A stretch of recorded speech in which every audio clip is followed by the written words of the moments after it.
Hello students, in this video I am going to talk about Gauss-Jordan method. It is named after the German mathematician called Friedrich Gauss.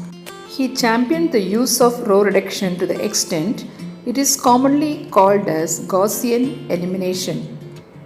It was further popularized by Wilhelm Jordan, who attached his name to the process by which row reduction is used to compute matrix inverses, and it is called as Gauss-Jordan method. This is an algorithm or method that can be used to find the inverse of any invertible matrix.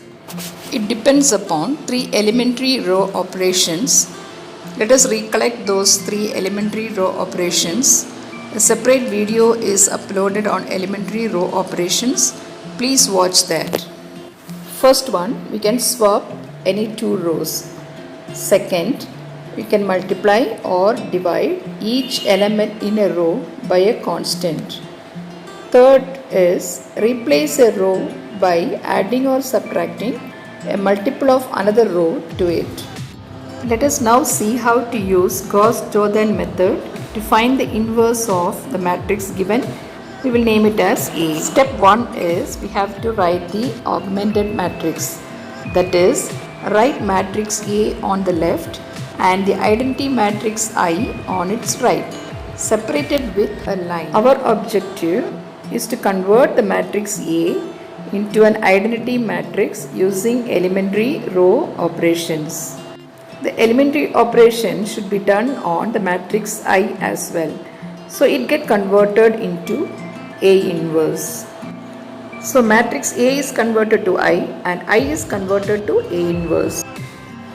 How it works? There is a simple logic behind this. Suppose I want to find the multiplicative inverse of 7. So I write 7 on the left and the multiplicative identity 1 on the right. Then divide both the sides by 7. So the 7 is converted to 1 and 1 is converted to 1 by 7. 1 by 7 is nothing but the multiplicative inverse of 7. Let us see now how to find the inverse of the given matrix using Gauss-Jordan method. That is, we are going to convert matrix A to I and I to A inverse.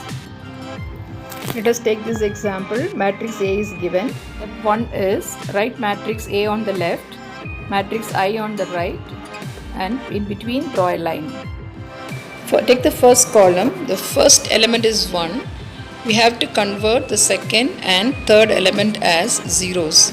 So we are going to use the elementary row operations, that is R2 minus R1, and for the third row we are going to use R3 minus 6 times R1.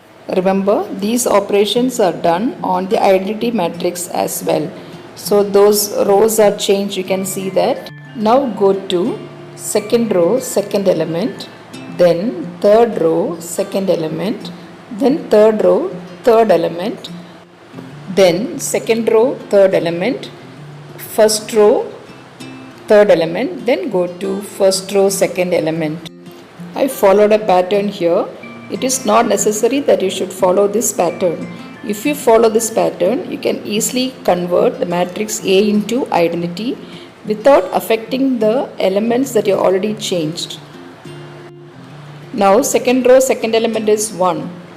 Then now go to third row, second element 4. You have to change it as 0. So I am using the row operation. R3 is R3 minus 4 R2. So R3 minus 4 R2 will change row 3 as 0, 0, 1, minus 2, minus 4 and 1. Now go to second row, third element. It is minus 1. So we have to make that as 0. So add R2 and R3. So R2 will change to 0, 1, 0, minus 3 and 1. Now go to first row, second element, it is minus 1. So you have to make it as 0. So R1 plus R2 will change it as 0. So first row will change it to 1, 0, 0, minus 2, minus 3 and 1. So we have changed the matrix A into identity matrix, and identity matrix is changed to A inverse. Therefore, A inverse is equal to minus 2 minus 3 1, minus 3 minus 3 1, minus 2 minus 4 and 1. Thank you.